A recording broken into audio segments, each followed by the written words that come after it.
In the Western world, the I has never been thoroughly examined. You have attributed qualities to it.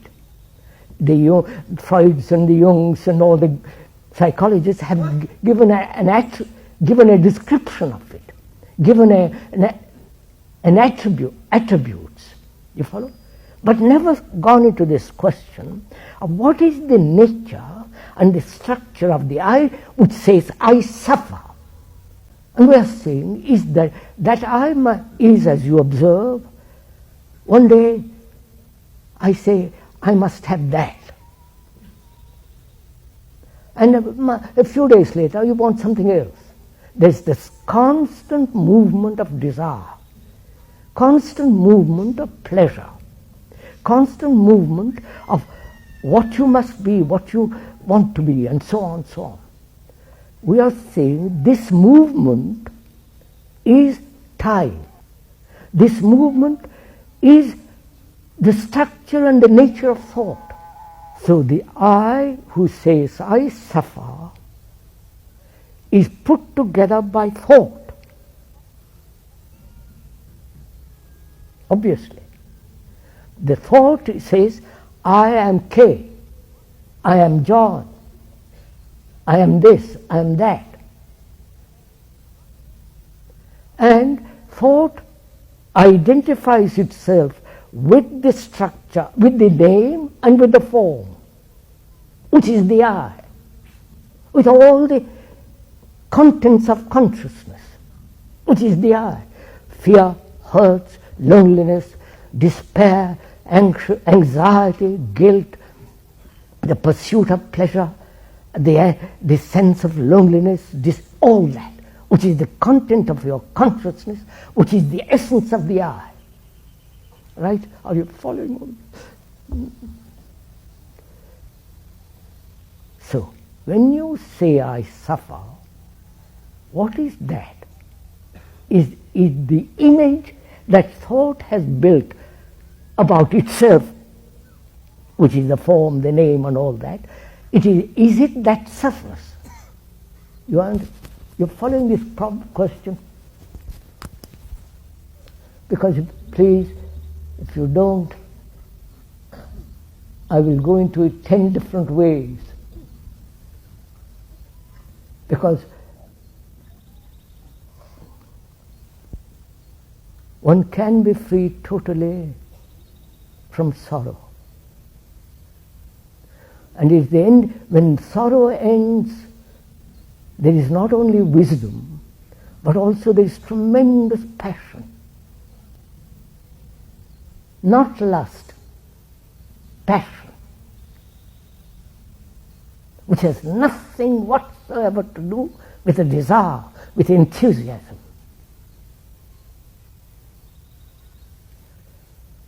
So,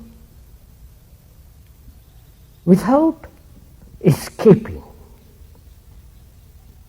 when you say I suffer, when you shed tears, when there is somebody that you love is lost, is gone,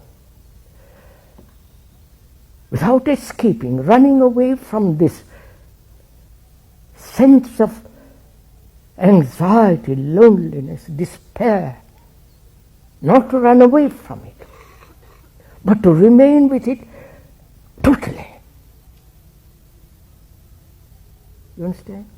Because sorrow is the summation of energy. You following? No, please don't shake. You don't. You know, any challenge,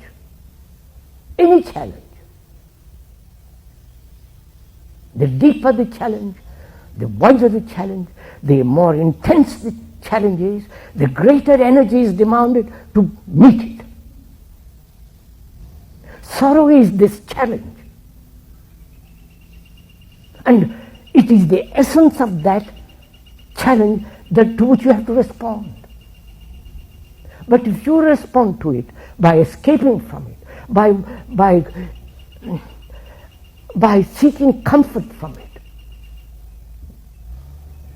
then you are dissipating the energy that you need to meet this thing. You understand? So when there is no escape, and there is no escape, because if you do escape, sorrow is always there, like your shadow, like your face. It's always with you. And without escaping, to remain with it without any movement of thought. You understand? Are you doing this? We are talking together, we are looking together into this. So, or you do it now, not tomorrow. Do it now as we are talking. We are saying, don't escape from suffering. Whatever that suffering is. Naturally, physical suffering, you need to alleviate it. You need to quieten it. But this, we are talking about psychological suffering, the deep inward pain of man. If you run away from it, you have not solved it.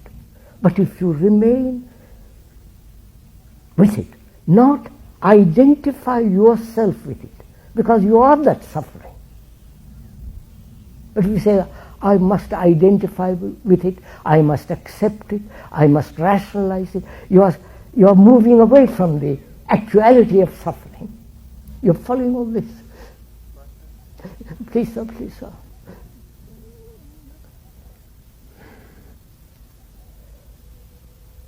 So without escaping, remain with it.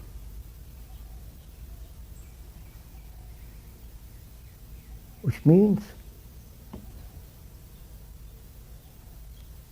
all energy, all your energy is present to meet this extraordinary thing that has happened. And out of that comes passion.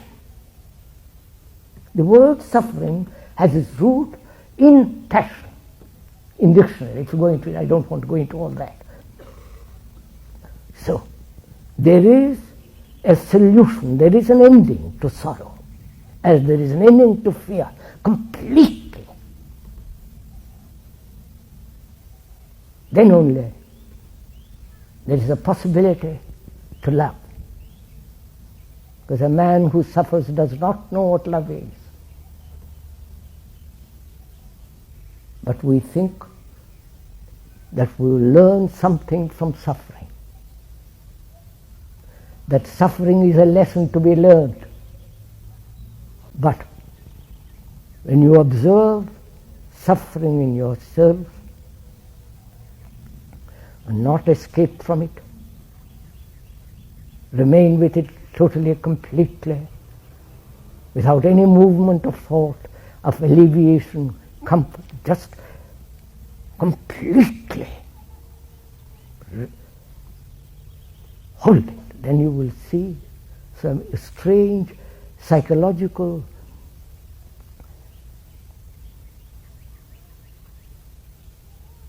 transformation takes place. So love is passion, which is compassion. And compassion has its own intelligence. I wonder how much you understand all this.